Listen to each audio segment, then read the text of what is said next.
Alaikum everyone. Welcome to Sisters Speak. You're here with me, Mariam, and today we'll be talking about introspection. We do have two presenters that are on their way, so we'll be shortly discussing our topic with them. But I'm going to start off with sharing what our show is about. So, our show is a platform for Muslim girls to voice their own opinions on current events and issues, and even form discussions on general topics such as religion, culture, politics, and social media. We want to know that all opinions and views are our own, and we respect all other opposing views. So today, in today's show, we'll be talking about introspection. It's a continuation of the other show that we had last week, because we think it's really important to kind of complete our conversation as we didn't get to touch upon many things. But if you do want to join in the conversation, you can call us on 01582 481822, or you can WhatsApp us on 07779 481822, or you can join in the conversation on Facebook Live at Inspire FM, where we will love to hear your thoughts and opinions. So I'm just going to delve into the show until the presenters do arrive. I'm going to touch upon the next segment of our show, which is called Thought of the Week. So Thought of the Week is a segment where we talk about something that's insightful, something that has touched us throughout the week and we're thinking about it, or something that we can implement in our lives. So my thought of the week pertains having a good opinion about yourself. I think more often than not, we always think about how we can exercise goodness to others, and I think it's really important to do that. However, I think there isn't much conversation surrounding how it's important to be kind to yourself. So when we think about our own trajectory in terms of academic aspirations, career aspirations, we often kind of compare ourselves to other people, and that often can lead us to have low self-esteem because we really think that we have to categorically put ourselves into these boxes by perceiving somebody else's success to be the measures of our own success.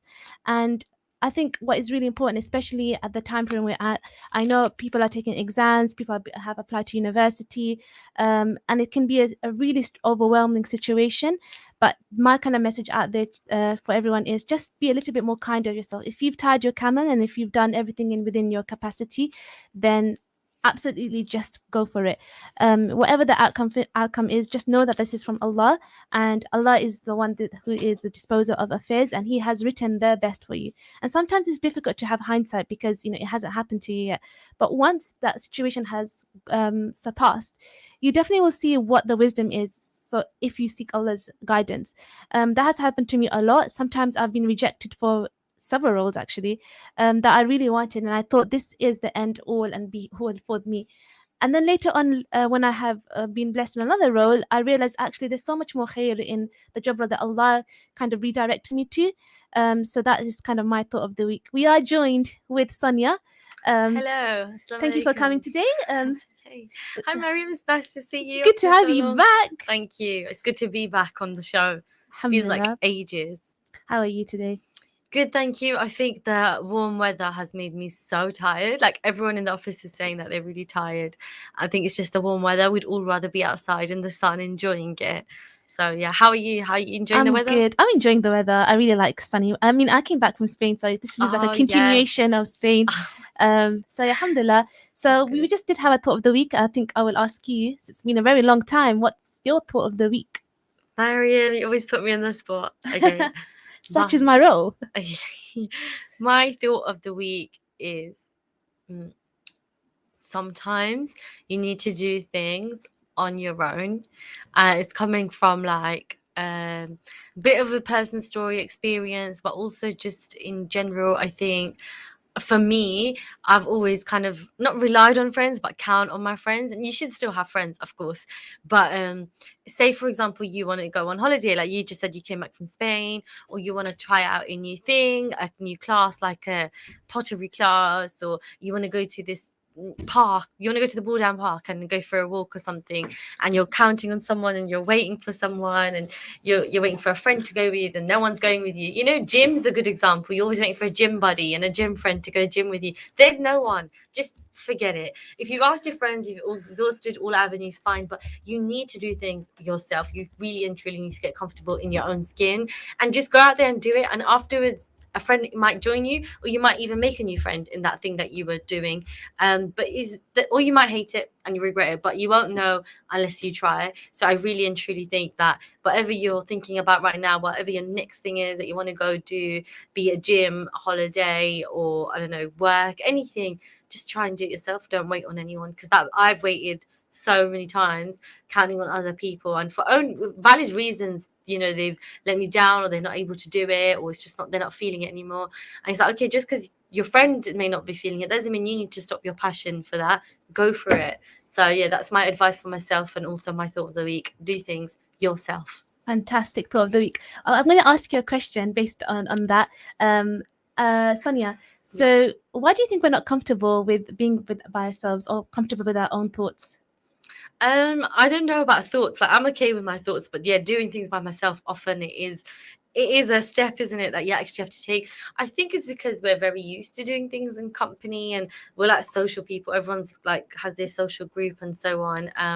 But I'll give you an example. So I went to an event recently that I was invited to, and I was supposed to go with someone else, but they had to go last minute. They couldn't make it.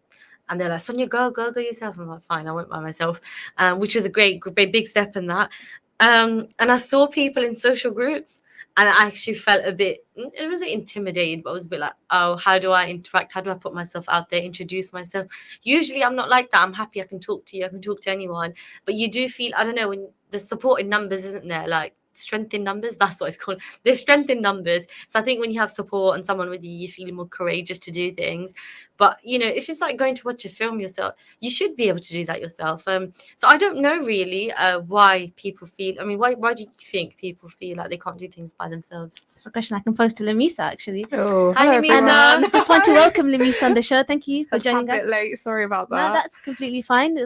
I think Sonia has posed a question, and then we can go to your thought of the week. What do you think of Sonia's question? Yeah, I feel like Sonia's right. I feel like from a young age, you're kind of, in school and stuff, that everyone who's in like the big massive groups, they're the cool kids. And, if you're not part of that, then you're not a cool kid. Me either, to be fair. But yeah, I feel like that's probably where it stems from. So once we go through like high school and then sixth form, and then if you go to university, it's like the same type of thing. People tend to stay in groups. And so it is kind of hard to go out by yourself and do things by yourself. But I think you just need to get used to it. I feel like I've talked about it before on the show as well. Like if you go out, have a meal by yourself, enjoy a bit of people watching, eat your meal, and then enjoy yourself. Like, it is what it is. We don't always have to be around people. That's true. It's just something you have to break free from, I think.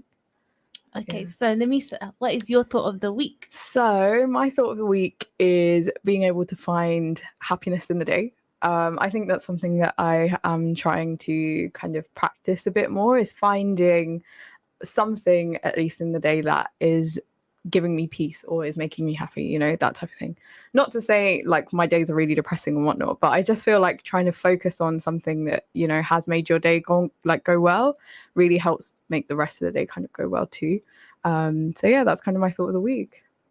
Exercising gratitude. Yeah, exactly. That's pretty good. I think both of your thought of the week kind of intertwine in a sense that doing things for yourself, scheduling something, for example, an opportunity for yourself to even you learn through being by yourself. And I think the importance of that is something that we don't often talk about. So doing things, being comfortable with yourself, and also having gratitude, I think those things kind of work side by side. And recently I've been reading this book, and I'm going to be speaking about it next show because I think it deserves a show. It's called Atomic Habits. I don't know if you guys heard of it, and it's a really good book. So it talks about how you can create strategies in your life to be able to implement habits, and it's really interesting because it talks about identity, and then it talks about, and that's actually the first aspect of it. To create an habit, you have to reflect on your identity. So that's a good segue for the show, introspection. Which we will be talking about later on. But I think one thing I want to kind of talk about before we even do that, hot topics about the Bangladesh floods.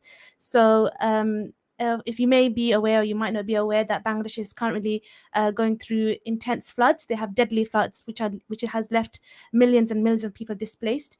Right now, 75% of Bangladesh is under water, which is a huge proportion if you think about it. 75%. That only remains with 25% of people on land. And tomorrow, according to the Bangladesh Water Development Board, they're expecting a 10 to 20 centimeter amount of rain. So we do need to keep them in prayers. So around 300,000 people have been moved to shelters, but more than 4 million people are stranded near their homes, which is really, really, really, it's really sad. And I think what I want to do just to kind of raise awareness, I think we should have a bit of a discussion on how, we can help, or even thinking about, what are the repercussions, because I think sometimes it's really difficult to have a tangible conversation if you don't actually reflect what these people are going to be going through.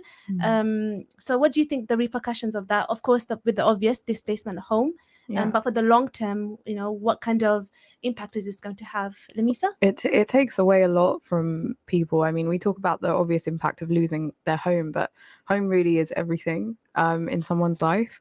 Home is where you keep all your safe things. It's where you have all your belongings and a lot of your worth, to be honest, not to put it in that kind of way, but people's life earnings they might be keeping in their home.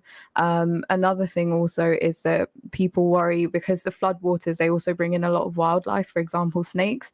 People can't go back into their houses because of the danger of snakes being there, for example. And then another thing that my mom was saying was that once, obviously people can't go back because of all those reasons, but also there's theft, which is a huge thing. People are going into other people's homes and looting it. So there's so many aspects that, home is one thing, but it's everything to a person. So losing that is something we can't even imagine. Sonia? I mean, yeah, basically exactly what Lamisa said. And it's so scary because I think everyone that it's happening to in Bangladesh, and this naturally with everyone, you always think it's not going to happen to me, and so you do prepare for it, but you think, oh, we'll be okay. You always think it, because every year there's a flood in Bangladesh, we know that, right?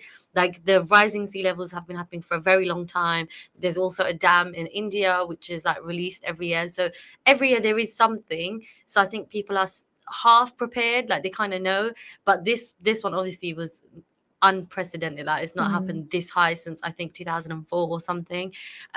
So people are being, like you said, displaced. Their homes are completely destroyed, completely ruined. I think people can't imagine going back to normal life. It's so hard to think about. So yeah, and a lot of trauma as well. Think of the children, like they're literally people swimming. That's how bad it is at this point. But yeah, I just think that it's really difficult because it's a natural disaster. But obviously there is things that can be done. There's always something, isn't there? Because Bangladesh as a country is already like 85, don't quote me on the statistics, but it's like 85% underwater or something. And I remember learning about it like 10 years, literally 10, 12 years ago in high school. Ew, I'm so old. I didn't realize. But we learned about climate change. We learned about the rising sea levels, and it's like you learn about everything, but you couldn't even do anything to prevent it. And now you see it happening, unfolding before your very eyes. Like you learned about it, it said it's going to happen, it's predicted, and then it happened. So it's just horrible to think that you can't even do anything to stop it. And just looking at the news now, it says that it's still rising. So it's still predicted to rise like 20 millimeters or centimeters tonight. So every night it's just growing and growing. It's not even getting any better yet.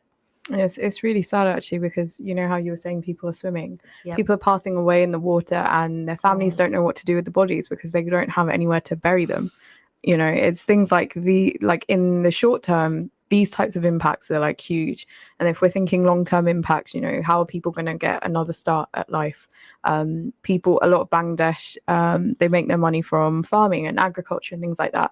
What are the long-term effects on things like the soil and how they're going to be able to make their income in the future? These are all things that are impacting them. And, it's hard because we're in a position where we're not a government. We can't really do anything about it apart from keeping them in our du'as and sending as much aid as possible. I think that's a poignant point that, a lot of Bangladesh do rely on agriculture. And again, even in terms of, the finances to be able to fend for themselves, but also actually that's their kind of diet. They eat rice and if that is being flooded, Exactly. starvation is going to be prevalent. Yeah. So we do want to just, raise that awareness. And, if you can donate, there's many charities that are trying to do actively support Bangladesh, and just try to do contribution. If you can't even donate, with physical money, just raise awareness, keep them in your du'as, and du'as is really powerful. So our thoughts and prayers are with the people of Bangladesh.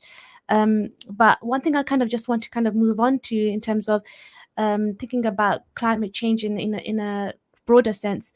As Sonia mentioned, we learn about this during our GCSEs, and we learned this very early on. But do you think, because of glaciers melting and the rising temperatures of global warming, do you think that we need to be more conscious in how we, contribute to global warming?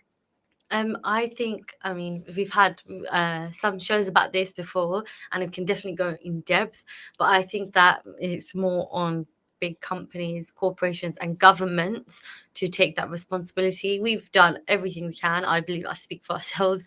Like I remember from year 5, age 10, from that day has been active recycling in my life, or reducing carbon footprint, and just we're very aware, and I think everyone in this room, just our age group, we've heard about this nearly all our lives. So I feel like we know what to do, or we're just aware of it. Whereas I feel like, I'm not trying to say older people at all, but just there's a lot of people that either A, don't care, or B, are uneducated on the topic. They don't know what climate change is. Some people don't believe in climate change. So there's a whole thing there. So that's schools, that's governments, and that's big corporations that can make, in my opinion, that can make the difference. What do you think, Louisa? I would agree with Sonia on that point, because yes, education is a massive part, and educating the public and as many people as you can on how to reduce their effect on climate change is a huge part.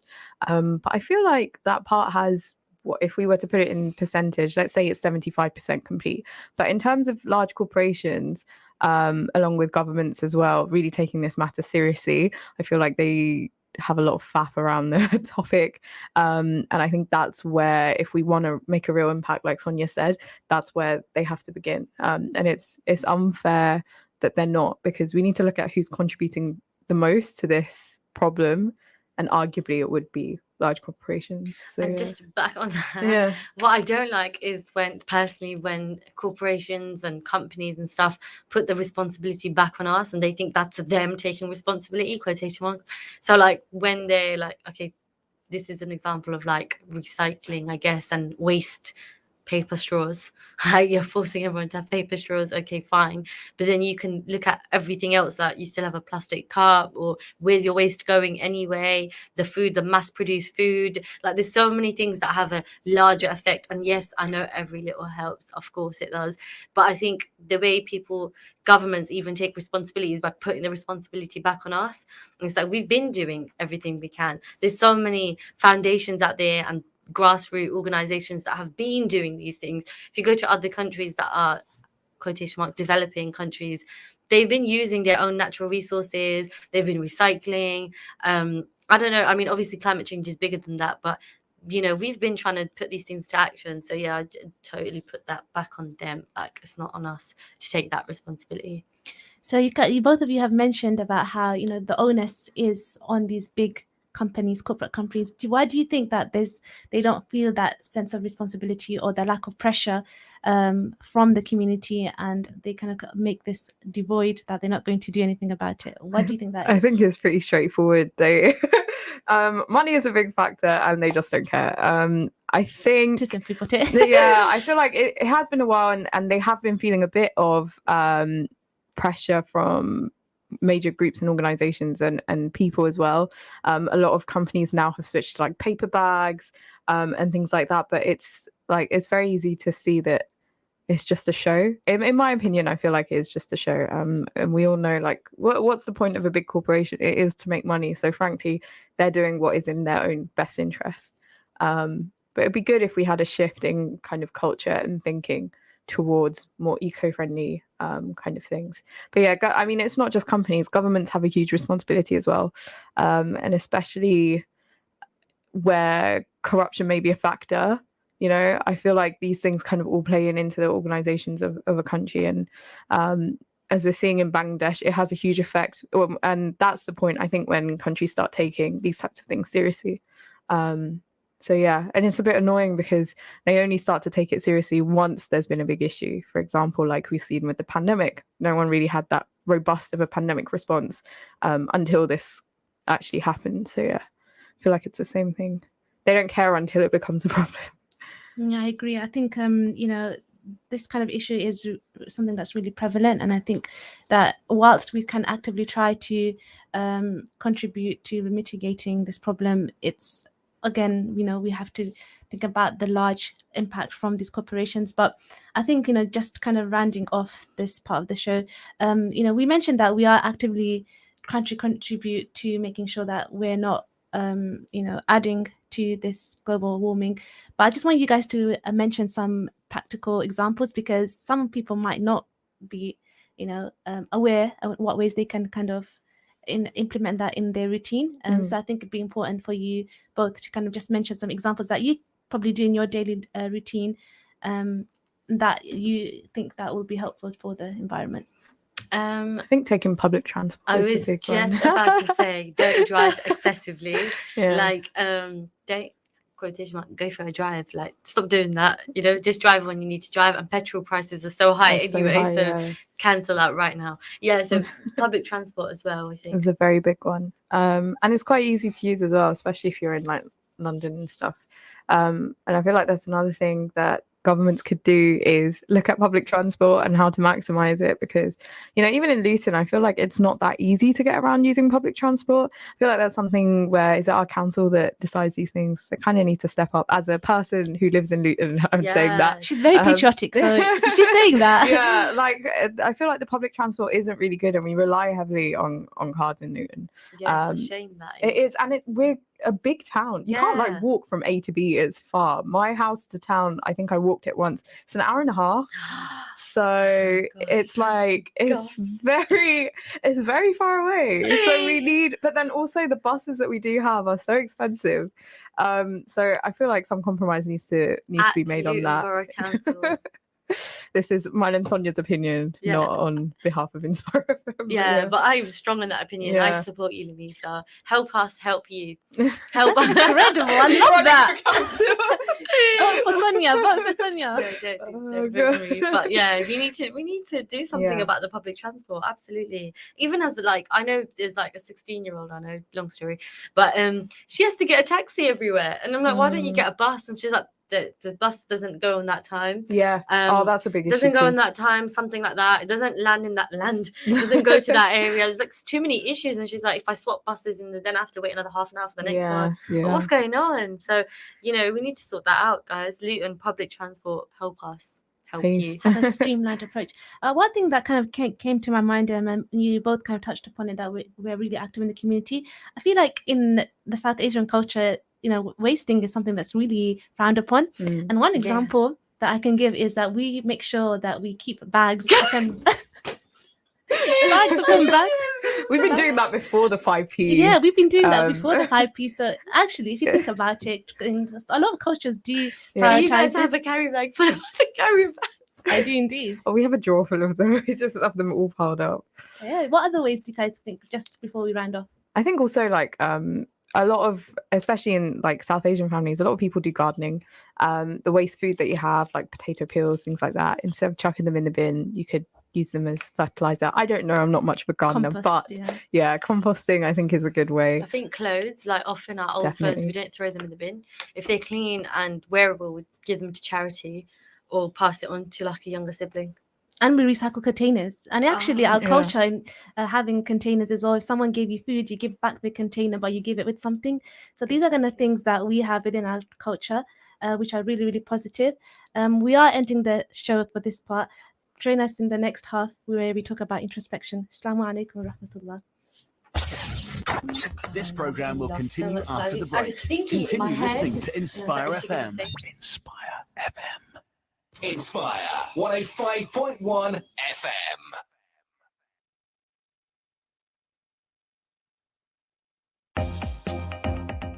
This is Abdul Shakur. I am your award-winning entrepreneur. You are tuning into Inspire FM. I got my COVID vaccination because it's the best defense against serious illness. After seeing the serious side effects of COVID, I didn't want to take any chances on my health. For more information on COVID-19, visit everythingcovid.info, or to book your vaccine, visit blmkccg.nhs.uk/drop-in. To protect your health and the health of those around you, get vaccinated now. Looking for a law firm that doesn't treat you like you're just any client and charge you excessive fees? At MB Solicitors, we're not just interested in your case, we're interested in you. Our lawyers work to get you the right result with personal injury, immigration, family, and civil litigation services. At MB Solicitors, we won't treat you like a client, we'll treat you like the client. So call Luton 415-836 or visit mbsolicitors.com to arrange your free consultation today.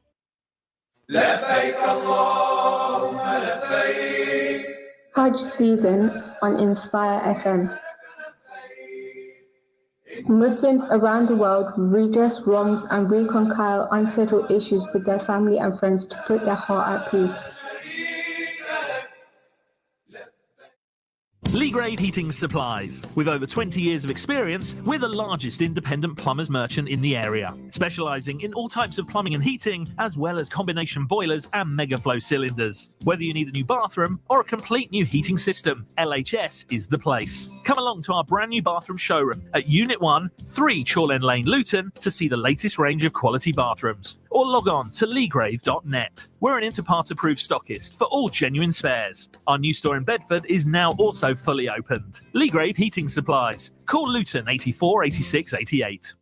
Attention all electricians, builders and DIY enthusiasts. Capital Electrical Wholesalers are now open in Luton. It's a fully stocked branch with experienced staff on hand to help with all your electrical needs. With branches also in Greenford, Tottenham, Richmond and Ashton. Capital Electrical Wholesalers only stock the biggest names, including JCC, Saxby, Knightsbridge, Hamilton, MK, Wilex, Hager, Aco Smoke Alarms and many more. That's Capital Electrical at Unit M, Kingsway Industrial Estate. Call 01582 801122.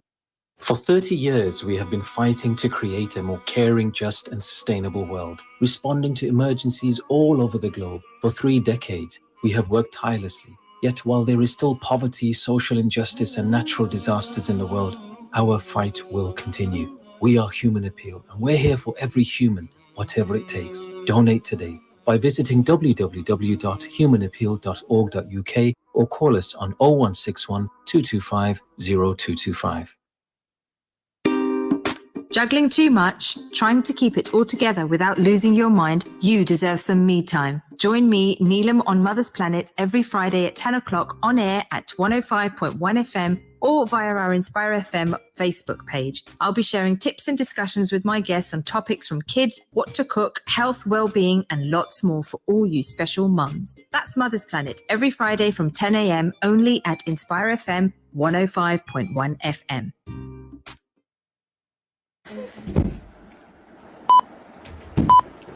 From the studios of Inspire FM, the time is now 6:30.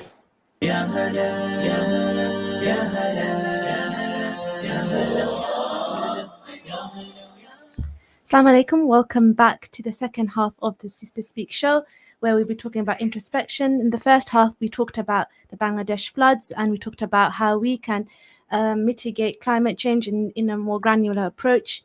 And this half, we will be talking about introspection. And if you do want to join in the conversation, you can call us on, Sonia?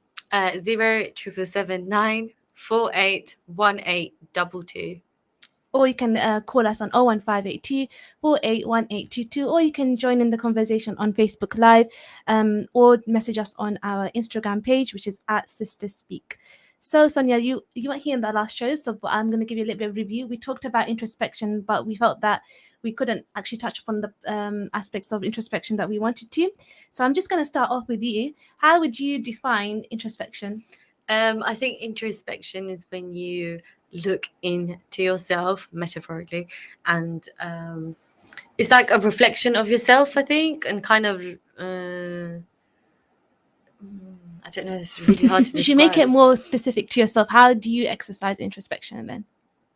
I don't really exercise introspection. introspection. Okay, so if you don't exercise introspection, why is that?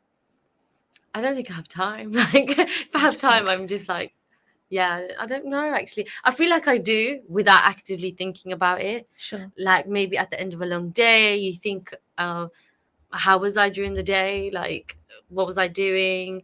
Where would I like to be next? What am I doing right now in my life and stuff? So that comes naturally, but I wouldn't sit down and think, let me look into myself. But I still don't know what introspection means. I think that's my way of looking at it. Namisa? I think I answered this Yes, question. you I think I did. had difficulty answering it, just like Sonia did last week, right? Yeah. But yeah, introspection definitely is looking in at yourself, and kind of, I don't know, I just evaluating in a way, not harshly, but you're just kind of, evaluating what's going on. If there's areas you need to improve, if there's areas you want to take forward, and it's not. I think we discussed that it's not something. It's not like a very tedious task where you have to go through it, one by one, but rather just 5-10 minutes of your day thinking about it. Yeah, I don't think it's a meticulous task either. I Yeah. think it's just something, as Sonia said, is quite subconscious. Sometimes you might think, okay, I've achieved this, where do I want to go now? So I'm just going to delve into the show, just to kind of elicit more introspection from you guys, no pun intended. What in this present moment, what matters to you the most right now, Sonia? Gosh, that's such a in this present moment, what matters to me most right now? I would say getting a good night's sleep and rest, like genuinely just all I can think of now, because I've been so busy for the past like 3 weeks and I don't feel like I get enough rest. My body's tired, I'm tired. So yeah, that's all I can really think of, getting a good night's sleep tonight. Yeah, I don't know if you meant wider life. Long term, short term, it's up to you. It's up to your discretion. Very short term in this present moment. I can't wait to go home and go to sleep. Okay, if we're going to extend it to long term, what are you kind of envisioning for yourself? Oh, okay. That is so hard. I think I would like to progress in my career, 100%. That's something I'd like to do. Be more organized. I feel like I'm all over the place right now. Tidy my room. It's such a mess. But long term, also, I don't know, really. That's some of the stuff I said. That's all I can think of. We'll come back to you. Yeah, please. We'll come back to you. Namisa? So thinking about short term, long term. Okay, what matters the most to me? I'd say probably short term and long term, always my family. I think they are the people that, I want to cry. matter the most. Wipe it to hope they're listening. But yeah. She just wants a ride home. Shout out to your mum. Yeah, shout out to my mom. Actually annoyed in the car today, but anyway. I think long term, also my career as well, probably. But also just as a person trying to be less lazy. I feel like that's something I really struggle with day to day. Is just trying to, like Sonia, be a little bit more organized, but also just try and get more out of my day. Is definitely something that I want to develop. Yeah. Something interesting that you mentioned is about like the notion of being lazy, and the book that I read, I touched upon the other half of the show, is called Atomic Habits, and it kind of touches upon talking about how actually it's not whether you're self-disciplined or not, it's actually the environment that you cultivate. So if a person creates an environment for themselves in which they're productive, for example, they put away any distractions, or they make sure that they dispel anything that will hinder their success or hinder them from doing their goals, then they're not exercising self-control. They just created an environment in which is conducive for their habits. So that's something that's quite interesting. That makes sense. What are your thoughts on that? I think that is so smart. Yeah. So can you give me a real life example? Yeah. So for example, something that I used to do when I was doing my degree in English literature is I used to keep my phone downstairs and I used to study upstairs. And so if I wanted to read a book, for example, because I had to read 4 books a week. So the way I kind of managed that was I read 50 pages intervals for each book.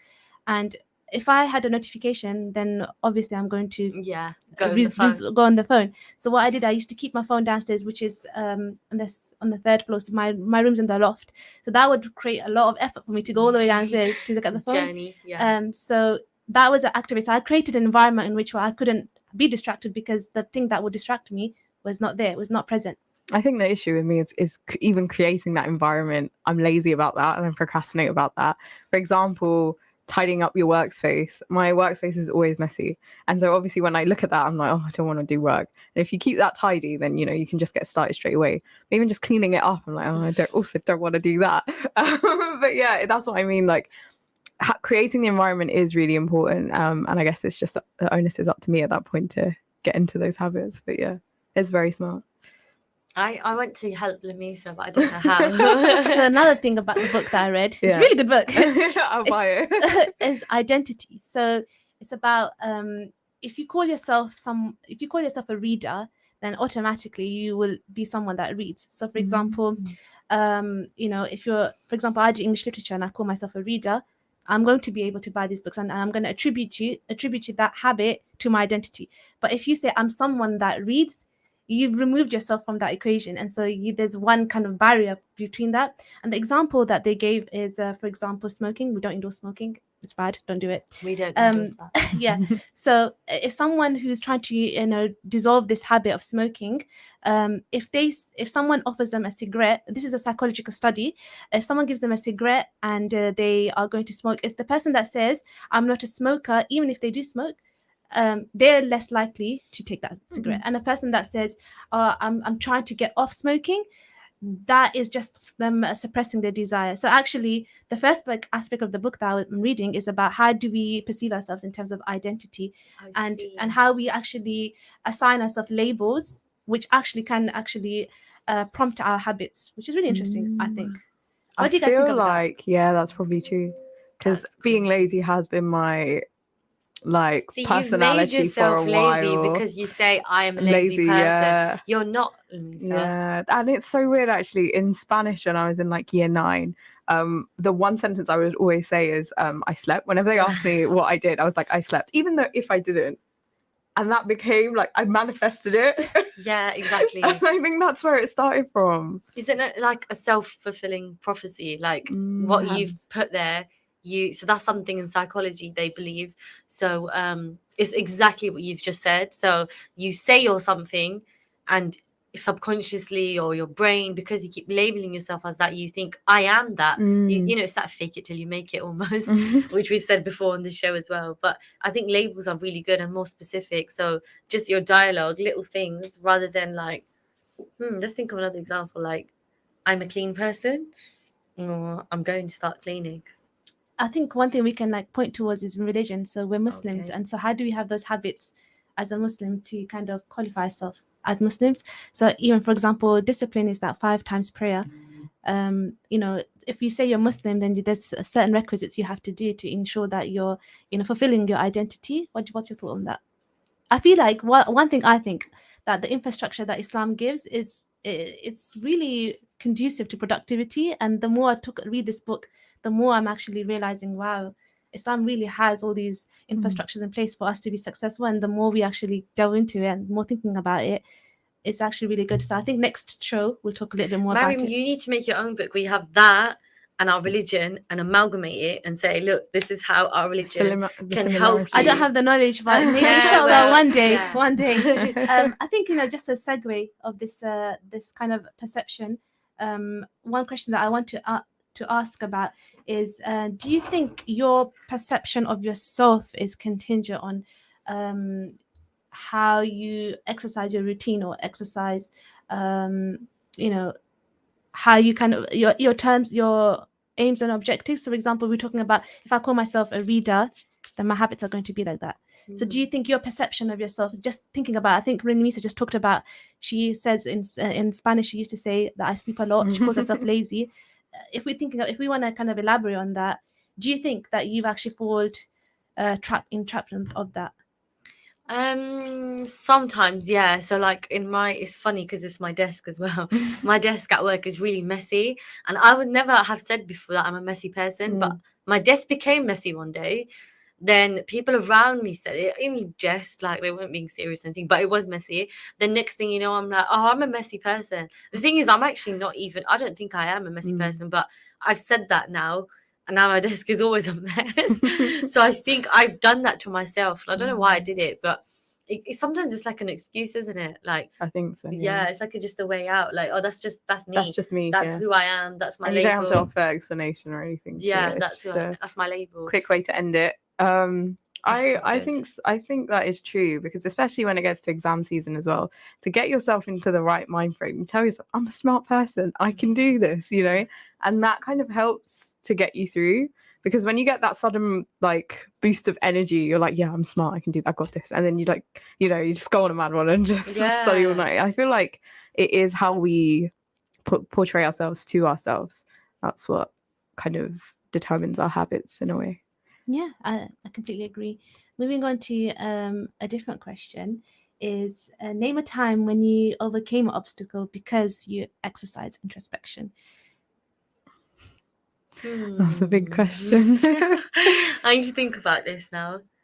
I think for me, okay, then I'll start off. For me is the reflections I had after I completed university. So thinking about, you know, where my strengths lied and trying to actively develop that, and then thinking about my weaknesses. So and I think that really did contribute how I can protect myself from certain obstacles that I could have faced if I didn't have that reflection. So in terms of friendships as well, people that you surround yourself with, because I reflected heavily on that, I think that really kind of prompted me to involve myself in organizations where people that are like-minded in terms of, you know, Muslim activism and doing things for the community. It really kind of helped me overcome that obstacle of feeling alone, because I felt that I was a people pleaser, and I went through a lot of turmoil because I put myself in a group where these people were not very emotionally intelligent, let's just say. And then that prompted me, because I reflected on that prompted me to get myself actively involved in good company. And I think that all kind of falls back to introspection. So any examples that you guys want to share? I can't think of any yet. Let me I feel like I'm in kind of a transition period of introspection in this moment in time, kind of reflecting on the past year. I'm sorry if a lot of my life revolves around academics, because that is just what my life is at the moment, unfortunately. But yeah, I think, you know, after exams and things like that, especially when they don't go exactly the way you want them to go, it does open up a door to kind of look back at, you know, what you did and what things you kind of needed to change. And then that doesn't just, you know, it's not strict just in the line of academics, it just kind of spills out to everything in your life. So in terms of company, I've been thinking a lot about that too as well, and just exactly what I do with my time and how I structure my day. So this idea that I need to stop being a bit like lazy as well comes from that. So yeah, I think just, you know, I've been thinking about those things is helping me overcome the challenge that is yet to come, which is the next academic year. And so it started now. Actually, I'm going back to uni next week. And I kind of have these new thoughts on the type of person that I want to be and exactly what I want to change. And I feel like hopefully this next year is going to be better. And I'll be able to implement some of those things. So yeah. Nice. We're so proud of you, Damisa. Yeah, absolutely. Thank you. Your development has been exceptional, mashallah. Sonia, how about yourself? It's a journey. So I think for me, I think I used to be a bit of a yes man, so a bit of a people's pleaser, and I was just like, happy to be here, let me keep everyone happy, let me just keep that positivity tone, and yes, so I won't disagree with anyone, I won't argue or debate with anyone, I won't go, and that suddenly, I think it changed because it was wasting my time at work. Like genuinely, I felt like, one, it was wasting my time, and also it was very not real. Like I felt like I should just be true to who I am and what I'm thinking. And then I realized, like, no one really gets offended. Like if me and Lamisa were to disagree right now, and as long as she doesn't make it personal and start saying things like, you have a big head, Sonia, or something, I don't know, but as long as it's just about the topic, like, it's not something I'm like so passionate about, I think you can just move on. Like, we're all adults. It gets to a point where you have to think, if I feel the way I feel about something, I don't need to bend or change. I can just move on. I can just let that be. And I think I felt it in the workplace. See, you said academia and mine's workplace. So sorry about that. That's all I talk about. But I work with majority men as well, and sometimes like they're all like over 35, and sometimes they have like strong opinions, which I strongly disagree with. And I even now this is something introspect again, and I thought, Sonia, you don't have to argue your point in everything as well. Just let it go. Like let them think what they think. You've said your thing now. Okay, don't need to fight for it. We're not at a protest. We're not at uni. Well, you're at work, so do your work. So I think that was a big thing for me to let go, especially at uni. I feel like from the uni I came from, and like in seminars and stuff, it's like fight for your rights, go give your resources, say why you believe what you think is true. Then you're in work and you're like, do you know what? Like everyone has different perspectives and opinions in life, and you can't convince everyone to think the way you think. So definitely a moment for me to think, number one, I don't need to be social justice warrior everywhere. Like I can be one, but I can keep it within. And number two, just like it doesn't make you any less of like likable or anything if you just don't want to agree with everyone. Like you can just say, okay, well, me and you think different things, or just put your foot down and be like, yeah, right, I'm done with that conversation, and just carry on. So definitely I feel like that was my maturing phase, which sometimes I'm like, oh, I grew up too quick, I want to be a little brat. But that was a moment of becoming like, yeah, I'm mature, I don't need to deal with this, and move on. So. One thing that kind of came to mind is having a balance. So like you said, there's times where you have to be able to exercise your voice, and there's time it's better, and it's a sense of maturity to keep quiet. And I feel like the Quran ayah for you is your religion, for me is my religion. So if you think about it, even the takeaway of that is that sometimes you weren't able to convince the other person to believe something that you believe in, and so therefore you just allow them to believe their belief system. You don't need to exhaust yourself in trying to convince something that they're not going to be convinced with. And I think that's the balance we should have, personally. But because we talked about obstacles and how your introspection, that I think what I want to talk about as well is what qualities do you think you have kind of developed in a sense by exercising introspection, because you talked about the tangible obstacles that you've overcome or you have prevented. So let's talk about qualities now. I think I have developed assertiveness as a quality. I think before I thought I was assertive, but actually I was just loud, and also just loud and a bit snappy and arrogant, maybe. I don't want to even say that about myself, but I think now I've assertiveness. So that's definitely something I have introspected, reflected on. Like sometimes you just have to be assertive. But see, that's why I say assertive, because it's not about being rude, and it's not about being, making other people feel uncomfortable or anything. It's just assertive. That's all it is. And I thought that's something I had before, but I didn't. So I've definitely introspected and realized that. Don't know my other one yet. Lamisa? I think, the fact that you touched upon arrogance, and I know it sounds like, calling yourself that is really horrible, and it sounds like a really horrible thing, but I think it's something that creeps up on you and you don't even realize you have it, because you would never think, oh, I'm not an arrogant person, I don't act like that.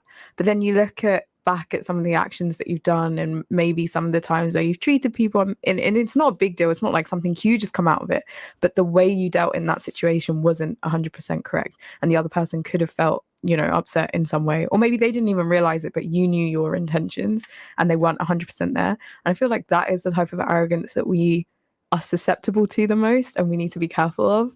And I think that's something definitely that I've tried to tone down through introspection. And it's something you just don't realize that you have it until you're like, oh my God, I'm a little cow. I can be, and I think it's important that we look back on that and try and develop ourselves in a way that we are just the best version that we can truly be. So Definitely, I think introspection does kind of create these reflections on yourself, and I think like you mentioned about arrogance as well, sometimes you might even think, oh well, how can they not know that? It's really obvious. It's things like that, and you have to take a step back and think, actually, if I was in that position and if I had the same access of resources as that person, and not perhaps the same resources I have now currently in my own life, then maybe I would have acted that way. And that's not to justify if someone was misbehaving with you, but you have to be a little bit more understanding and empathetic towards someone else's trajectory, because they are saying what they're saying, or they are behaving the way they're behaving, because it is a amalgamation, or is an outcome of all the experiences for them to be able to verbalize that, or for them to even act that. It's just being conscious of that. I think I speak a lot about religion, because It's something I'm very passionate about. And I just kind of want to think about how does, actually, let me rephrase this. To what extent do you think spirituality and introspection correlate? I think they 100% correlate, especially with the arrogance thing as well. I feel like this is all something that comes out of the fact that I am a Muslim and the fact that I do, take that quite seriously. And I feel like in Islam, you are meant to do that. You're meant to evaluate on how you are, because if you don't do that, then how are you going to be able to better yourself for the future? And that's the whole point. It's trying our hardest, right? It's not you're going to be perfect at the end of the day, but it is to try. And if you're not looking back at yourself, you're not exercising introspection, then spiritually, I feel like you're not going to be there. Obviously, I'm not a teacher and I don't know 100%, but these are just my kind of thoughts. So I think they do very much coincide. Sonia, what would you say? I think basically Lamisa hit the nail on the head with that. But it's often the recognizing thing, because it's like we're so big on forgiveness in our religion, and that's kind of like forgiving yourself. So introspect, recognize, and forgive yourself and do better, basically. Do you think there's more of an emphasis on the rulings in Islam rather than introspection and emotional intelligence?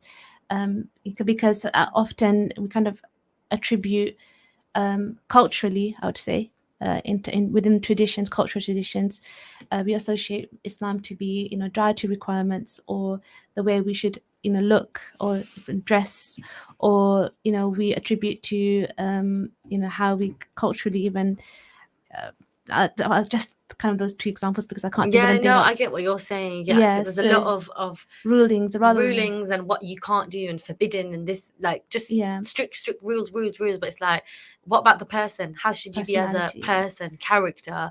Those things are so important, because then we're too busy maybe focusing on the outside, because those things are material things, aren't they? Outside things. What about the abstract and the inside? Because that's huge. That's your whole self. That needs to be created from a young age. Because if I told you now, okay, you can't eat a certain thing, you can stop eating that certain thing. But if I told you now, you need to start this habit of, I don't know, being a good person, that's going to take time. Everybody knows how hard it is to create a habit and change your character. People say a leopard never changes, but sometimes you can never change your character. Hopefully you can. I believe everyone can.